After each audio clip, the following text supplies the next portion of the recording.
Capítulo 4. O doloroso silêncio histórico. A existência de Jesus Cristo é um fato jamais registrado pela história.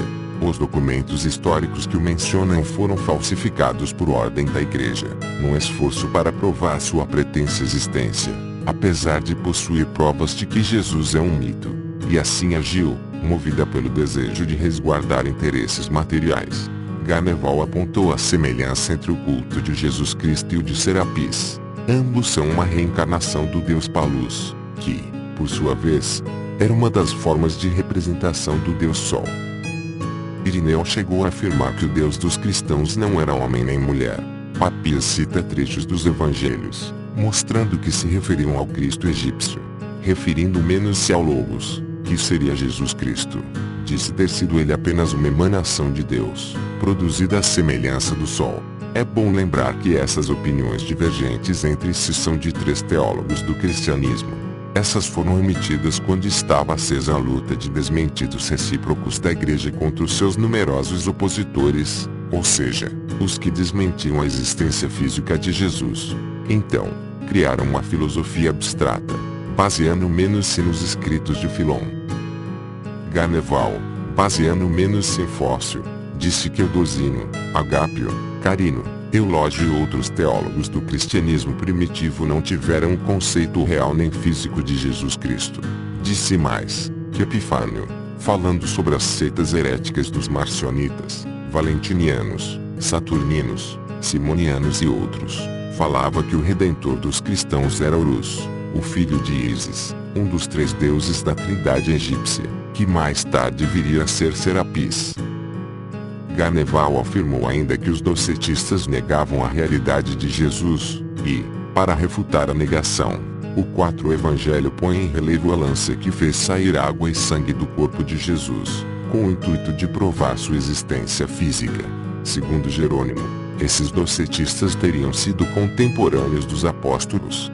Lembra ainda que o imperador Adriano, viajando em 131 para Alexandria, declara que o Deus dos cristãos era Serapis, e que os devotos de Serapis eram os mesmos que se chamavam os bispos de cristãos. Adriano, de certo, estava com a verdade. Documentos daquela época informam que existiam os atuais evangelhos, assim como Tácito informa que os hebreus e os egípcios formavam uma só superstição. Os escritos de Filon não se referem a Jesus Cristo, conforme pretenderam fazer crer os falsificadores, mas a Serapis. Quando havia referências aos cristãos terapeutas, afirmavam que se falava dos cristãos de Jesus. Por sua vez, Clemente de Alexandria e Orígenes escreveram negando Jesus e falando em Cristo, o qual seria Christus. No entender de Fócio, tudo isso não passava de fabulação mítica, não tendo existido Jesus nem Cristo, de que a Igreja criou o seu Jesus Cristo. Duques e Voney, fazendo o estudo da mitologia comparada, mostram de onde retiraram Jesus Cristo, do próprio mito. Filon, escrevendo a respeito dos cristãos terapeutas, disse que o seu teor de vida era semelhante ao dos cristãos essênios. Abandonavam bens e família para seguir apaixonadamente aos sacerdotes. Epifânio escreveu que os cristãos terapeutas viviam junto do lago Mareótides, tendo os seus evangelhos e os seus apóstolos.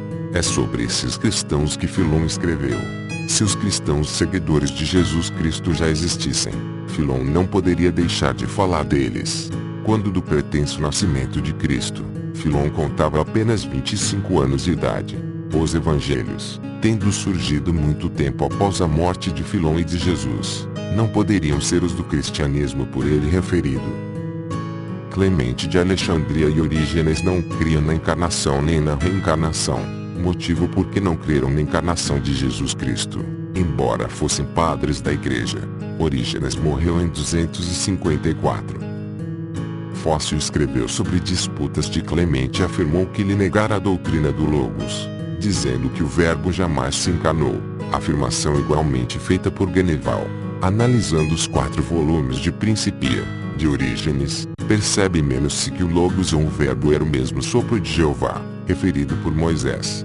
Fócio, tendo menos se escandalizado com isso, disse que Orígenes era um blasfemo.